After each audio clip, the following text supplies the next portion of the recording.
Friends, जैसा कि मैंने पिछले वीडियो तक 350 प्रश्न कंप्लीट कर चुका था और आपको पता होना चाहिए कि बिहार आईटीआई का एक सेट चल रहा है जिसमें कि आपको कुल 500 प्रश्न इसमें बताया जाएगा और अभी तक जो है 350 प्रश्न कंप्लीट हो चुका था। आज इसके आगे देखेंगे। फ्रेंड्स, अगर आपने पिछले वीडियो नहीं देखा है तो डिस्क्रिप्शन में मैं लिंक दिया हूँ, वहाँ से आप जाके देख सकते हैं। इसमें हम कुल 50 प्रश्न साइंस का देखेंगे और आपको कुछ टाइम दिया जाएगा। इसमें मन में स्कोर करना है और लास्ट में जो है आपको कमेंट करना है कि आपने टोटल स्कोर कितना किया 50 में से।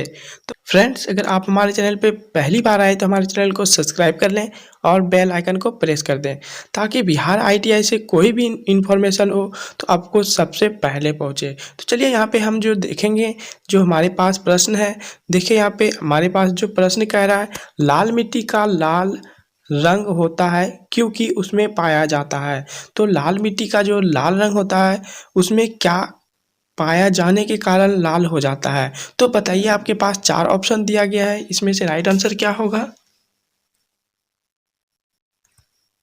तो लाल मिट्टी का जो लाल रंग होता है वो लोहा के उपस्थिति होने के कारण जो है वो लाल होता है। ठीक है, ऑप्शन नंबर सी जो है वो बिल्कुल सही हो जाएगा। चलिए नेक्स्ट क्वेश्चन देखते हैं। निम्नलिखित में से किस विटामिन को टोकोफेरॉल के नाम से जाना जाता है? तो किस विटामिन को जो है वो टोकोफेरॉल कहा जाता है? आपके पास देखिए यहाँ पे 4 ऑप्शन दिया गया है, बताइए इनमें से राइट आंसर क्या होगा? तो इसका राइट आंसर जो है वो विटामिन ई हो जाएगा। ठीक है, विटामिन ई का रासायनिक नाम जो है वो टोकोफेरॉल है। ठीक है, चलिए नेक्स्ट क्वेश्चन देखते हैं। नेक्स्ट क्वेश्चन कह रहा है, निम्नलिखित में से बेकिंग सोडा कौन है? तो इनमें से जो है बेकिंग सोडा कौन है? बताइए, आपके पास 4 ऑप्शन दिया गया है। तो निम्नलिखित में से जो बेकिंग सोडा है वो सोडियम बाइकार्बोनेट को बेकिंग सोडा के नाम से जाना जाता है। ठीक है, इसका रासायनिक सूत्र की बात करें तो NaHCO3 होता है। ठीक है, NaHCO3 होता है। तो इसका राइट आंसर क्या हो जाएगा? Sodium bicarbonate. रासायनिक सूत्र NaHCO3 होता है। चलिए नेक्स्ट क्वेश्चन देख लेते हैं। नेक्स्ट क्वेश्चन कह रहा है, हीलियम की खोज किसने किया था? तो इनमें से हीलियम की खोज जो है किस व्यक्ति ने किया था? बताइए, आपके पास 4 ऑप्शन दिया गया है।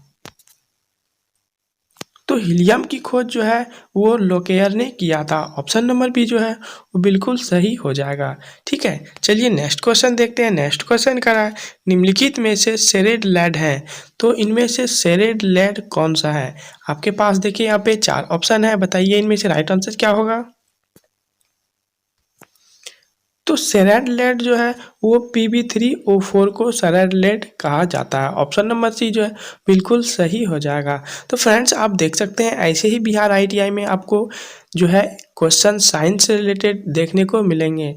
फ्रेंड्स, अगर पिछले वीडियो को आपने नहीं देखा है तो डिस्क्रिप्शन में लिंक दिया हूँ, वहाँ से आप देख सकते हैं। देखिए यहाँ पे नेक्स्ट क्वेश्चन देखिए, कह रहा है पीच ब्लेड अयस्क है, तो पीच ब्लेड जो है वो किसका अयस्क है? देखिए यहाँ पे 4 ऑप्शन है आपके पास, बताइए इनमें से राइट आंसर क्या होगा? तो पीच ब्लेड अयस्क जो है वो रेडियम का अयस्क है। ठीक है, ऑप्शन नंबर सी जो है वो बिल्कुल सही हो जाएगा। चलिए नेक्स्ट देख लेते हैं। नेक्स्ट देखिए, कह रहा है निम्नलिखित में से कौन जीवन को नष्ट कर देता है लेकिन भवनों को कोई नुकसान नहीं पहुंचाता है? तो आपके पास यहाँ पे देखिए 4 ऑप्शन है, बताइए इनमें से राइट आंसर क्या होगा? ऐसा कौन सा जो है वो चीज है जो जीवन को नष्ट कर देता है लेकिन भवनों को नुकसान नहीं पहुंचाता है? तो देखिए यहाँ पे, बताइए इनमें से राइट आंसर क्या होगा? तो न्यूट्रॉन बम जो है ऐसा चीज़ है जो जीवन को नष्ट कर देता है और भवनों को कोई नुकसान नहीं पहुंचाता है। ठीक है, तो इसका right answer option number A जो है वो बिल्कुल सही हो जाएगा। चलिए नेक्स्ट देख लेते हैं। नेक्स्ट कह रहा है, एक प्रोटॉन को दूसरे प्रोटॉन के पास लाने में वैद्युत स्थितिक ऊर्जा क्या होती है? जब एक प्रोटॉन को दूसरे प्रोटॉन के पास लाएंगे तो वैद्युत स्थिति ऊर्जा क्या होगी? बताइए, आपके पास 4 ऑप्शन दिया गया है।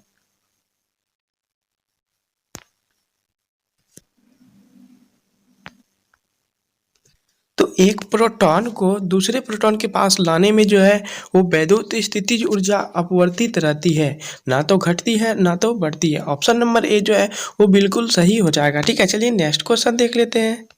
देखिए कह रहा है कि सीवी रमन को किस विशिष्ट अध्ययन के लिए नोबेल पुरस्कार प्रदान किया गया। तो सीवी रमन को जो था किस विशिष्ट अध्ययन के लिए नोबेल पुरस्कार प्रदान किया गया था। देखिए आपके पास 4 ऑप्शन दिया गया है, इसमें से राइट आंसर क्या होगा। तो सीवी रमन को जो एक विशिष्ट अध्ययन के लिए जो नोबेल पुरस्कार मिला था वो प्रकाश का प्रकीर्णन के लिए नोबेल पुरस्कार दिया गया था। सीवी रमन को 1930 में जो है वो प्रकाश का प्रकीर्णन के अध्ययन के लिए नोबेल पुरस्कार प्रदान किया गया था। तो ऑप्शन नंबर सी जो है वो बिल्कुल सही हो जाएगा। चलिए नेक्स्ट क्वेश्चन देख लेते हैं। नेक्स्ट क्वेश्चन कह रहा है सिंदूर का रासायनिक नाम क्या है। तो सिंदूर जो है उसका रासायनिक नाम क्या होता है। आपके पास देखिए यहाँ पे 4 ऑप्शन दिया गया है, बताइए इनमें से राइट आंसर क्या होगा। तो सिंदूर का रासायनिक नाम जो होता है वो मर्क्यूरिक सल्फाइड होता है। ठीक है, मर्क्यूरिक सल्फाइड होता है। ऑप्शन नंबर बी जो है वो बिल्कुल सही हो जाएगा। ठीक है, चलिए नेक्स्ट क्वेश्चन देखते हैं। विटामिन के का कार्य है। तो शरीर में जो है विटामिन के का क्या काम है। तो बताइए आपके पास 4 ऑप्शन दिया गया है। तो विटामिन के का जो कार्य है यह रक्त को थक्का जमाता है। ऑप्शन नंबर बी जो है वो बिल्कुल सही हो जाएगा। ठीक है, चलिए नेक्स्ट क्वेश्चन देख लेते हैं। नेक्स्ट क्वेश्चन कह रहा है निम्नलिखित में से कौन सा वायरस द्वारा नहीं होता है।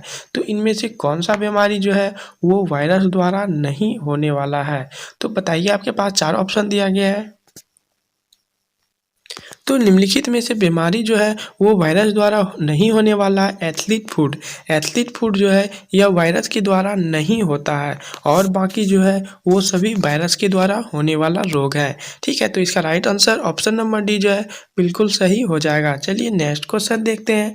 नेक्स्ट क्वेश्चन कह रहा है विटामिन B1 की कमी से कौन सा रोग होता है। तो विटामिन B1 की कमी से इनमें से कौन सा रोग होता है। बताइए आपके पास 4 ऑप्शन दिया गया है।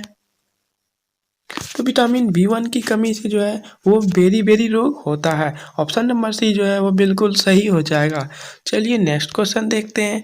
नेक्स्ट क्वेश्चन कह रहा है तिल्ली को कहते हैं। तो तिल्ली को जो है और क्या बोला जाता है। बताइए आपके पास 4 ऑप्शन दिया गया है। तो तिल्ली को जो है और रक्त बैंक भी बोला जाता है। ऑप्शन नंबर बी जो है वो बिल्कुल सही हो जाएगा। ठीक है, चलिए नेक्स्ट क्वेश्चन देखते हैं। कवक और शैवाल के परस्पर संबंध से एक नया पादप वर्ग बनता है। तो बताइए इनमें से कौन सा नया पादप बनता है कवक और शैवाल के परस्पर मिलने से। 4 ऑप्शन दिया गया है, बताइए इनमें से राइट आंसर क्या होगा। तो कवक और शैवाल के परस्पर संबंध से एक लाइकेन का निर्माण होता है। ठीक है, लाइकेन पादप का निर्माण होता है। तो इनमें से राइट आंसर जो है वो ऑप्शन नंबर सी हो जाएगा। चलिए नेक्स्ट देख लेते हैं। कौन सा ग्रह सर्वाधिक गैसों से घिरा है। इनमें से कौन सा ग्रह जो है वो सबसे अधिक गैसों से घिरा हुआ है। बताइए आपके पास 4 ऑप्शन दिया गया है। तो यूरेनस ग्रह जो है सर्वाधिक गैसों से घिरा हुआ है। ठीक है, ऑप्शन नंबर सी बिल्कुल सही हो जाएगा। चलिए नेक्स्ट क्वेश्चन देखते हैं। श्वेत प्रकाश को प्रिज्म से होकर गुजारने पर प्रिज्म के आधार की ओर कौन सा रंग प्राप्त होता है। तो श्वेत प्रकाश को जब हम प्रिज्म से गुजारते हैं तो प्रिज्म के आधार की ओर सबसे पहले कौन सा रंग आता है। बताइए आपके पास 4 ऑप्शन दिया गया है। तो सबसे पहले जो रंग आता है प्रिज्म की ओर वो बैगनी आता है। ठीक है, वो बैगनी आता है। ऑप्शन नंबर सी बिल्कुल सही हो जाएगा। चलिए नेक्स्ट देख लेते हैं। हीमोफीलिया एक आनुवंशिक रोग है जो उत्पन्न होता है। हीमोफीलिया आनुवंशिक रोग होता है, ये कैसे उत्पन्न होता है। बताइए आपके पास 4 ऑप्शन दिया गया है। तो हीमोफीलिया जो है आनुवंशिक रोग है जो उत्पन्न होता है रक्त का स्कंदन ना होने से। ठीक है, रक्त का स्कंदन ना होने से जो है हीमोफीलिया रोग उत्पन्न हो जाता है। ऑप्शन नंबर सी बिल्कुल सही हो जाएगा। चलिए नेक्स्ट क्वेश्चन देख लेते हैं। देखिए कह रहा है विद्युत तीव्रता का मात्रक क्या होता है। तो विद्युत तीव्रता का जो मात्रक होता है वो इनमें से क्या होता है। बताइए आपके पास 4 ऑप्शन दिया गया है। तो विद्युत तीव्रता का जो मतलब होता है न्यूटन पर कूलम होता है। ऑप्शन नंबर सी बिल्कुल सही हो जाएगा। चलिए नेक्स्ट देख लेते हैं। नेक्स्ट देखिए कह रहा है प्रोटीन को निम्न में से कौन सा एंजाइम पचाता है। तो प्रोटीन को जो है इनमें से कौन सा एंजाइम जो है वो पचा देता है। बताइए, आपके पास 4 ऑप्शन है। तो प्रोटीन को जो है वो ट्रिप्सिन एंजाइम पचा देता है। ऑप्शन नंबर बी बिल्कुल सही हो जाएगा। चलिए नेक्स्ट देख लेते हैं। नेक्स्ट क्वेश्चन कह रहा है किस विधि से पृथ्वी की आयु का परिकलन करते हैं। तो इनमें से किस विधि से जो है वो पृथ्वी के आयु का आकलन किया जाता है। बताइए, आपके पास 4 ऑप्शन दिया गया है। तो पृथ्वी की आयु का आकलन किया जाता है यूरेनियम डेटिंग के विधि के द्वारा। ऑप्शन नंबर ए बिल्कुल सही हो जाएगा। चलिए नेक्स्ट क्वेश्चन देख लेते हैं। नेक्स्ट क्वेश्चन कर रहा है इलेक्ट्रॉन की खोज किसने किया था। तो इनमें से इलेक्ट्रॉन की खोज जो है वो किसने किया था। आपके पास 4 ऑप्शन है। बताइए इनमें से राइट आंसर क्या होगा। तो इलेक्ट्रॉन की खोज जो है जे थॉमसन ने किया था। ऑप्शन नंबर सी बिल्कुल सही हो जाएगा। चलिए नेक्स्ट देखते हैं। नेक्स्ट क्वेश्चन कर रहा है हरे फलों को कृत्रिम तरीकों से पकाने के लिए कौन सी गैस प्रयुक्त होती है। तो हरे फलों को जो है कृत्रिम तरीके से पकाने के लिए कौन सी गैस का प्रयोग किया जाता है। बताइए, आपके पास 4 ऑप्शन दिया गया है। ते तो हरे फलों को कृत्रिम तरीके से पकाने के लिए जो है वो एथिलीन गैस का प्रयोग किया जाता है। ऑप्शन नंबर बी बिल्कुल सही हो जाएगा। चलिए नेक्स्ट देख लेते हैं। नेक्स्ट क्वेश्चन कर रहा है रेटिनॉल निम्न में से किस विटामिन का रासायनिक नाम है। तो इनमें से रेटिनॉल जो है वो किस विटामिन का नाम है। आपके पास देखिए यहाँ पे 4 ऑप्शन है। बताइए इनमें से राइट आंसर क्या होगा। तो रेटिनॉल जो है वो विटामिन ए का रासायनिक नाम है। ऑप्शन नंबर डी बिल्कुल सही हो जाएगा। चलिए नेक्स्ट देख लेते हैं। नेक्स्ट क्वेश्चन कर रहा है धान में खैरा रोग किसकी कमी से होता है। तो धान में जो खैरा रोग होता है इनमें से किसकी कमी से होता है। बताइए, आपके पास 4 ऑप्शन दिया गया है। तो धान में खैरा रोग जो होता है वो जिंक की कमी से होता है। ऑप्शन नंबर डी बिल्कुल सही हो जाएगा। चलिए नेक्स्ट क्वेश्चन देख लेते हैं। नेक्स्ट क्वेश्चन देखिए यहाँ पे कह रहा है निम्नलिखित में सबसे अधिक वृद्धि दर किस पादप की होती है। तो इनमें से सबसे अधिक वृद्धि दर जो होती है वो किस पादप की होती है। बताइए, 4 ऑप्शन है। तो सबसे अधिक वृद्धि दर जो है वो बांस की होती है। ऑप्शन नंबर बी बिल्कुल सही हो जाएगा। चलिए नेक्स्ट क्वेश्चन देखते हैं। ताप बढ़ने पर अर्धचालकों की चाल पर क्या प्रभाव पड़ता है। तो जब ताप बढ़ेगा तो अर्धचालकों की चाल पर क्या प्रभाव पड़ेगा। बताइए, आपके पास 4 ऑप्शन दिया गया है। तो ताप बढ़ने पर अर्धचालकों की चाल पर जो है वो बढ़ जाती है। ताप बढ़ने से अर्धचालकों की चाल बढ़ जाती है। ऑप्शन नंबर ए बिल्कुल सही हो जाएगा। चलिए नेक्स्ट क्वेश्चन देखिए कह रहा है प्रयोगशाला में जीन का संश्लेषण सबसे पहले किसने किया था। तो जीन का जो संश्लेषण था इनमें से किस वैज्ञानिक ने सबसे पहले किया था। देखिए, आपके पास 4 ऑप्शन दिया गया है। बताइए इनमें से राइट आंसर क्या होगा।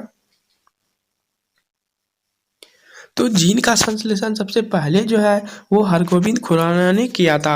ऑप्शन नंबर सी बिल्कुल सही हो जाएगा। चलिए नेक्स्ट क्वेश्चन देखते हैं। नेक्स्ट क्वेश्चन कह रहा है गुलाबी क्रांति का संबंध किससे है। तो इनमें से गुलाबी क्रांति का जो संबंध है वो किससे है। आपके पास 4 ऑप्शन है। बताइए इनमें से राइट आंसर क्या होगा।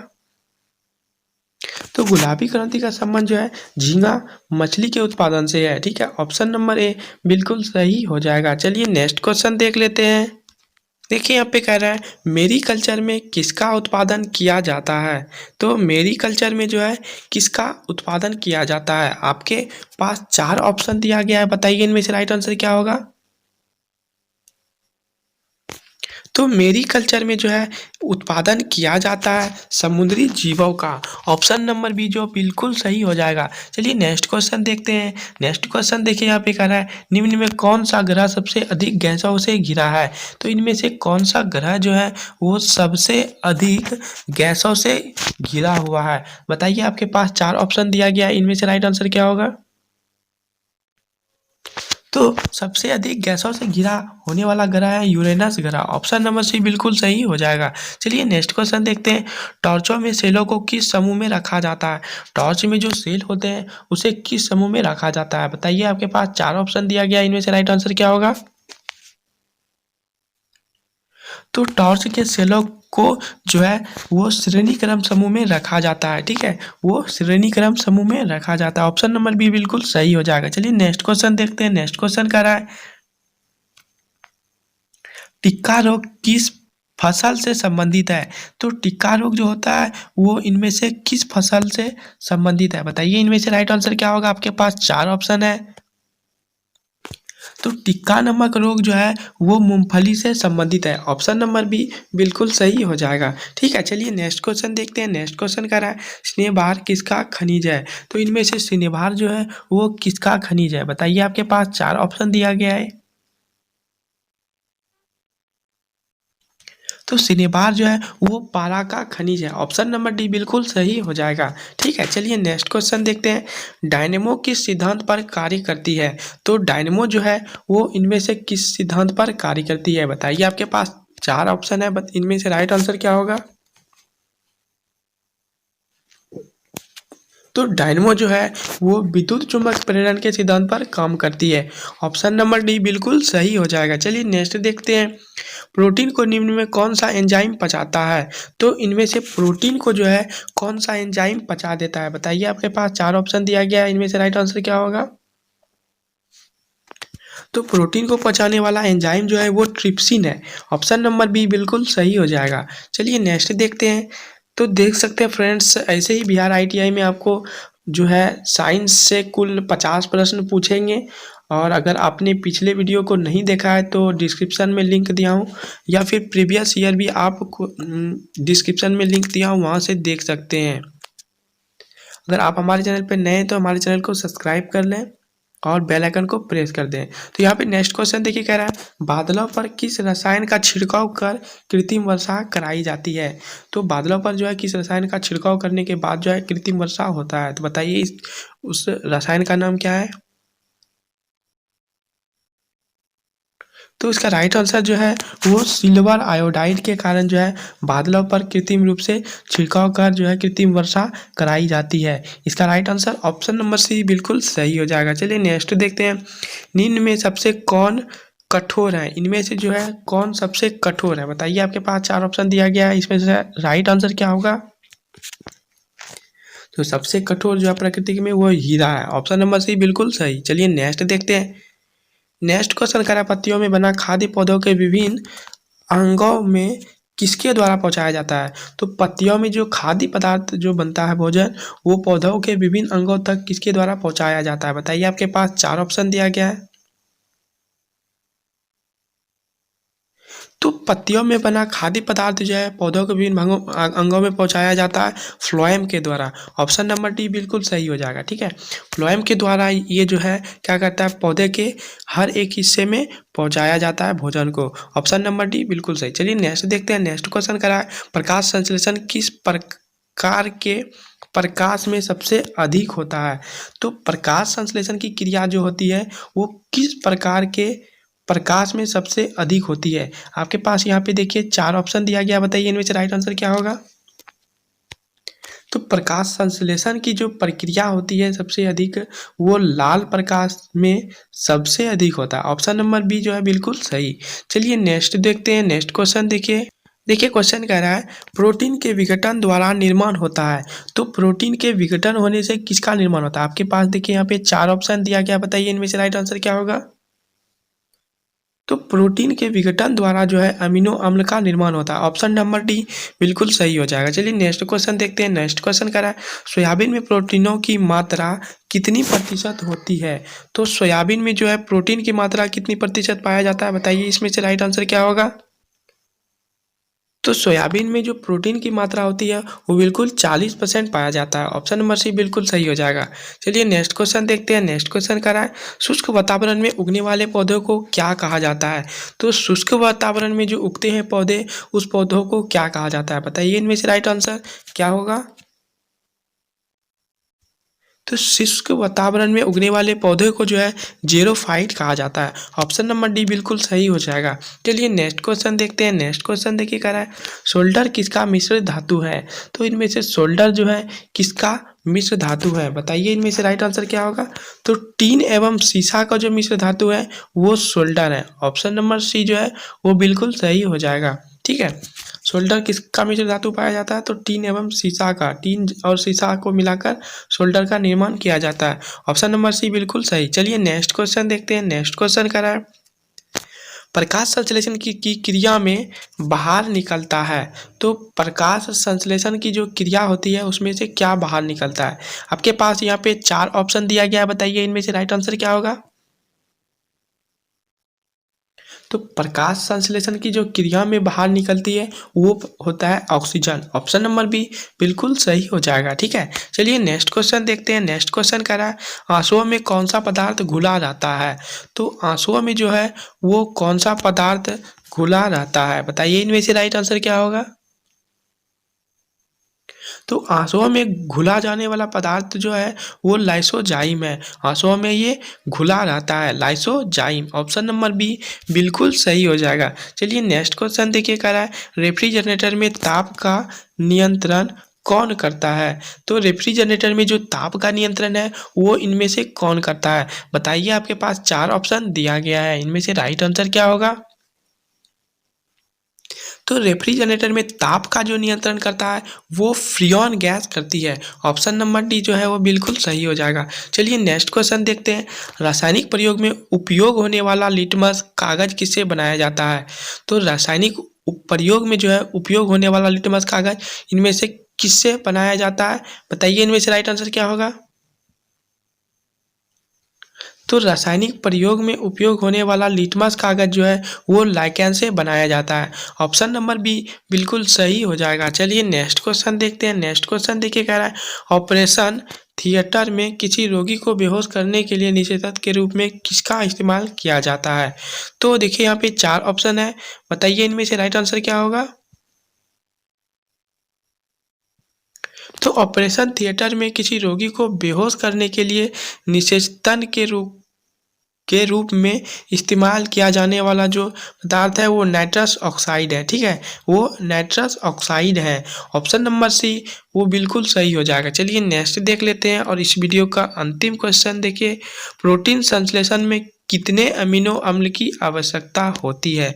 तो प्रोटीन संश्लेषण में जो है इनमें से कितने अम्ल की आवश्यकता होगी, बताइए। आपके पास 4 ऑप्शन दिया गया है। तो प्रोटीन संश्लेषण में 20 अमीनो अम्ल की आवश्यकता होती है। ऑप्शन नंबर ए जो है वो बिल्कुल सही हो जाएगा। तो फ्रेंड्स, मैं उम्मीद करता हूँ कि वीडियो आपको अच्छा लगा। अगर अच्छा लगा तो हमारे चैनल को सब्सक्राइब कर लें और बेल आइकन को प्रेस कर दें, ताकि बिहार ITI के हर एक नोटिफिकेशन आपके फ़ोन पे सबसे पहले पहुँचे। तो चलिए मिलते हैं नेक्स्ट वीडियो में, तब तक के लिए जय हिंद।